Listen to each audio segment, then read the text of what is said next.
बहुत समय पहले चकरपुर नामक एक गांव हुआ करता था। इस गांव के आसपास के गांव के अमीर व्यापारी जब शहर में जाते थे तो वो लोग इसी गांव से होकर गुजरते थे और इसी गांव में विश्राम करते थे, फिर शहर के लिए निकल जाते थे। इस गांव में रहने वाले सभी लोग बहुत चालाक थे। इस गांव में जो भी व्यापारी या फेरी वाले आते उन्हें कैसे भी करके फंसा के उनका सारा पैसा लूट लेते थे। एक बार अर्जुन नाम का एक आदमी अपने घोड़े पर सवार होकर शहर जा रहा था। तब शाम को अंधेरा होने लगा था। उसने सोचा कि अब वो इसी गांव में रात रुक जाएगा, लेकिन उसे वहां आसपास कोई नजर नहीं आया। थोड़ा आगे चलने के बाद उसे एक आदमी दिखाई दिया और उसने उससे पूछा, भाई, यहाँ आसपास आराम करने के लिए कोई जगह है क्या? विश्राम करने के लिए जगह की जरूरत नहीं है। तुम एक काम करो, तुम मेरे साथ आ जाओ, मेरे साथ बैठकर 2 पैग मारो और फिर तुम्हें बहुत अच्छी नींद आ जाएगी। उस आदमी की ऐसी बातें सुनकर अर्जुन समझ जाता है कि उसने पी रखी है। ये तुम क्या बोले जा रहे हो? मैं तुमसे क्या पूछ रहा हूँ और तुम पता नहीं क्या बता रहे हो। तुमने पी रखी है क्या? अरे वाह वाह, तुमने कितनी आसानी से पकड़ लिया। एक बात बताओ, क्या तुमने भी तो नहीं पी रखी? एक बात तो बड़े लोगों ने सही कही है कि शराब से बेहतर इस दुनिया में कुछ नहीं है, इसलिए तो पीकर ऐसे घूम रहा हूँ। और वैसे भी मेरे पैसे हैं, मैं अपने पैसों से पी रहा हूँ, घूम रहा हूँ, उससे तुम्हें क्या तकलीफ बताओ। अरे अरे, जो मुंह में आए बोलते मत जाओ। लगता है नशा तेरे सर पर चढ़ गया है। मेरा क्या जाता है, तू पीकर कहीं भी पड़ा रहे। अच्छा, तुम मुझे एक बात बताओ, यहाँ पर अच्छा खाना कहाँ मिलेगा? हाँ, मैं नहीं बताऊंगा, बिल्कुल नहीं बताऊंगा। और वैसे भी तुम्हें बताकर इसमें मेरा क्या फायदा है? लगता है तुमसे बातें करते करते मेरा सारा नशा उतर गया। अरे रे, ये कहाँ से आ गया है, भगवान ही जाने। इस गांव में नया हूँ, सोचकर मैंने सोचा किसी से पूछ लूं, और अब इस शराबी के अलावा मुझे इस गांव में कोई नजर नहीं आ रहा। एक तो बहुत ही अंधेरा होता जा रहा है, अब तो इसी से पूछना पड़ेगा। सुनो, मुझे रात में आराम करने के लिए कोई अच्छी सी जगह बता दो, मैं तुम्हें इनाम में पैसे दूंगा। अर्जुन के मुंह से पैसों की बात सुनकर संतोष का पूरा नशा ही उतर गया और फिर उसने कहा, साहब, पैसे दोगे क्या? आप तो बहुत भले इंसान हैं। मैं आपको अच्छी सी जगह बता दूंगा, मगर आपको मुझे 4 आने देने होंगे। क्या कहा? सिर्फ जगह बताने के तुम्हें 4 आने चाहिए? मैं तुम्हें सिर्फ 1 आना दूंगा। अच्छा, तुम ऐसा करोगे? कहाँ से आए हो तुम? इस गांव को तुम जानते नहीं हो, यहाँ पर तुम बिल्कुल नए हो, ऊपर से तुम्हें जगह पता नहीं है और मेरा नशा उतार दिया। जाओ यहाँ से, समझे? इस तरह अर्जुन को कोसते हुए संतोष वहाँ से जाने लगा। अब करूं भी तो क्या करूं? यह सोचकर अर्जुन ने संतोष से कहा, अरे रुक जा रुक जा, इतना गुस्सा क्यों कर रहा है भाई? जो मांगोगे मैं तुझे दे दूंगा भाई। बहुत भूख लगी है, जल्दी से मुझे जगह बता दो। तो ऐसा कहो ना, मैं तुम्हें भूख मिटाने की जगह बता दूंगा, और जिस तरह से मुझे प्यास लगी है ना, मुझे प्यास बुझाने के लिए पैसे दे दो। तुम बहुत ही किस्मत वाले हो जो इतने बड़े इंसान से तुम्हारी मुलाकात हो गई। क्या तू और बड़ा इंसान है? चल चल ठीक है, तू बड़ा इंसान ही है। अब जल्दी से मुझे कोई अच्छी सी जगह ले चल जहाँ मैं आराम कर सकूं। ठीक है, लेकिन उससे पहले मुझे 4 आने दे दो। क्या इंसान हो यार तुम, हिसाब किताब में इतने कड़क हो तुम। ठीक है, चलो ये रख लो। और इस तरह अर्जुन अपने 4 आने संतोष को दे देता है। साहब, बहुत खुशी हुई। अब इन पैसों से मैं अपनी प्यास बुझा लूंगा। अच्छा बाबा, बस बहुत हुआ। अब मुझे बता दे कि मुझे जाना कहाँ है। हाँ, बिल्कुल बताऊंगा। सुनो, यहाँ विश्राम करने की कोई जगह नहीं है। यहाँ जिसका घर खाली हो, आप वहाँ विश्राम कर सकते हो। यहाँ से सीधा जाकर बाईं ओर रुक जाना और वहाँ किसी से भी पूछ लेना, कोई भी तुम्हें बता देगा। अब तुम जाओ यहाँ से। क्या कहा? ये बताने के लिए तुमने मुझे अब तक रुकाए रखा? वाह वाह, ठीक है, मैं चलता हूँ। अर्जुन वहाँ से थोड़ा आगे चल देता है। उसने एक घर के बाहर बैठे राजू नाम के आदमी से पूछा, भैया, मैं बहुत दूर से इस गांव में आया हूँ। सुबह उठकर मुझे शहर निकलना है। रात भर रुकने के लिए आपके घर में जगह मिल सकती है क्या? हाँ, क्यों नहीं, मिल सकती है। आप जैसे लोगों के लिए ही तो हम रात तक बैठे रहते हैं। आओ आओ, वैसे आप काम क्या करते हो? मैं एक व्यापारी हूँ और व्यापार के काम से शहर जा रहा हूँ। वो सब मैं तुम्हें बाद में बता दूंगा। मुझे बहुत तेज भूख लगी है, क्या तुम खाने का इंतजाम कर दोगे? हाँ क्यों नहीं, खाना तैयार है। आप अपने घोड़े को तबेले में बांध दीजिए, आप हाथ पैर धो लीजिए, मैं खाना लगाता हूँ। ठीक है, मैं अभी आया, तुम खाना लगाओ। तबेले में अपने घोड़े को बांधकर वो घर में जाता है। उसके बाद उसने खाना खाया और फिर राजू से कहा, बहुत बहुत धन्यवाद आपका, खाना बहुत स्वादिष्ट था, तुमने मेरी भूख मिटा दी। अरे कोई बात नहीं, अब तुम वहाँ जाकर आराम कर सकते हो और कल सुबह होते ही शहर के लिए निकल जाना। अच्छा सुनिए, मेरा घोड़ा बाहर ही बंधा हुआ है, कृपया उसका ध्यान रखिएगा। उसकी चिंता मत करो, उसका ध्यान मैं अपने घोड़े की तरह करूँगा। तुम आराम से सो जाओ। ठीक है, बहुत बहुत शुक्रिया आपका देखने के लिए। इतनी रात को तुमने जो मेरी मदद की है वो मैं कभी नहीं भूलूंगा। ये लो, कुछ पैसे रख लो। उसके बाद कुछ पैसे राजू को देकर वो कमरे में जाकर सो जाता है। अगले दिन सुबह उठकर शहर निकलने के लिए जब राजू को ढूंढते हुए वो बाहर आता है तो देखता है कि उसके घोड़े को लेकर राजू कहीं जा रहा है।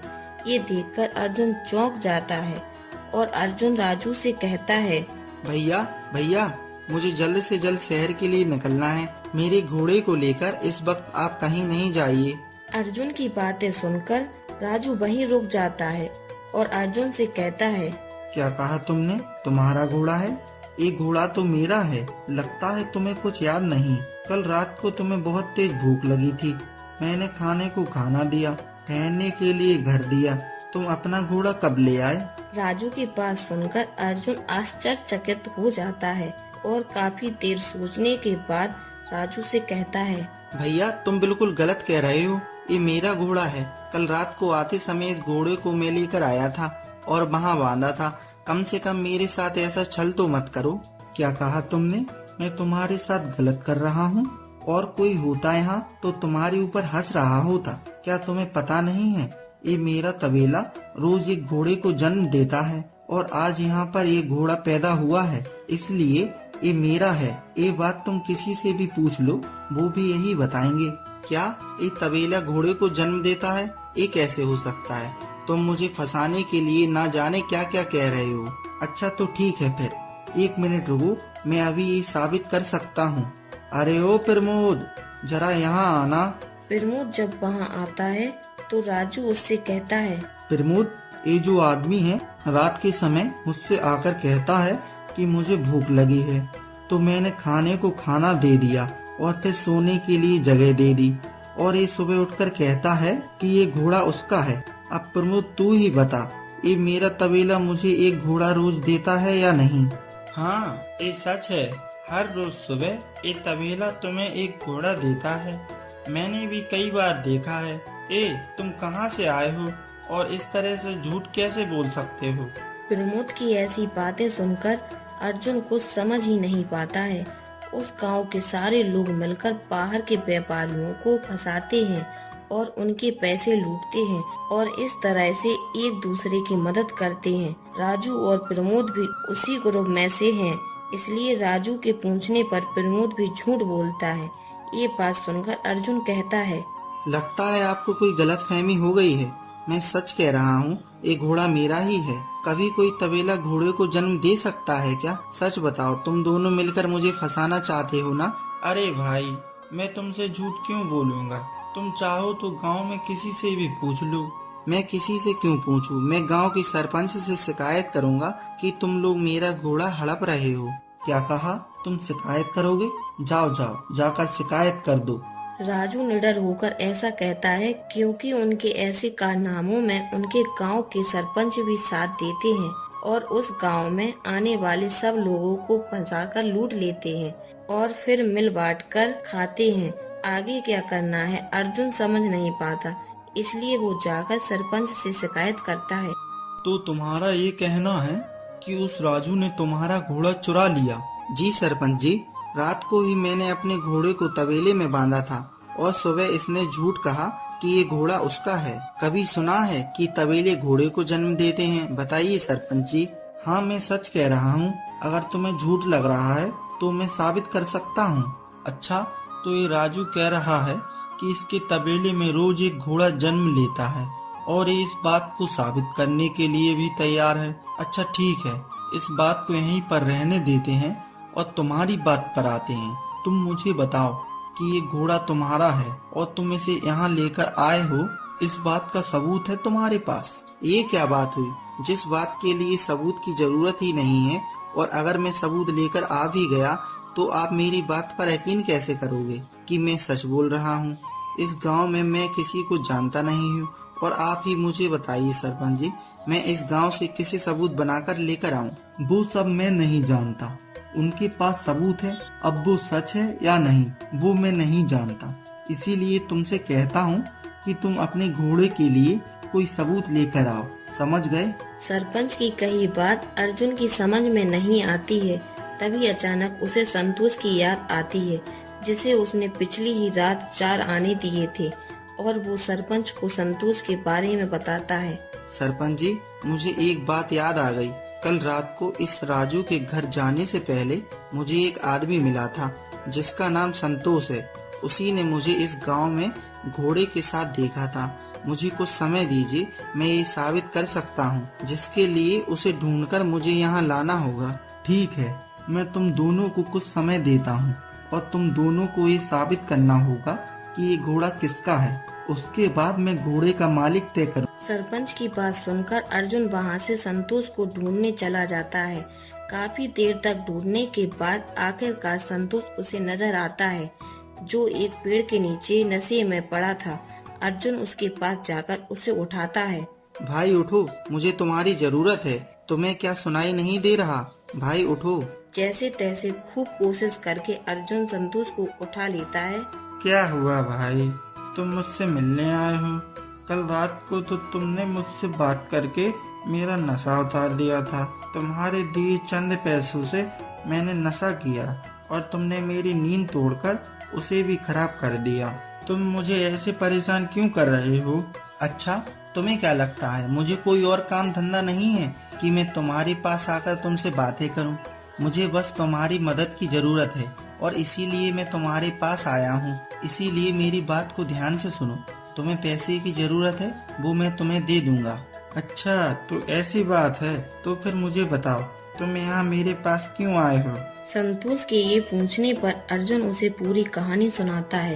राजू के घर में जाने से लेकर राजू का उसके घोड़े को अपना बताने तक, और फिर सरपंच ने उससे गवाह मांगा है। ये सारी बातें सुनकर संतोष कहता है, हाँ, लगा ही था कि ये लोग ऐसा ही करेंगे। हमारे गांव का नाम चकरपुर है, ये बात सबको पता है। तुम्हें पता नहीं था क्या?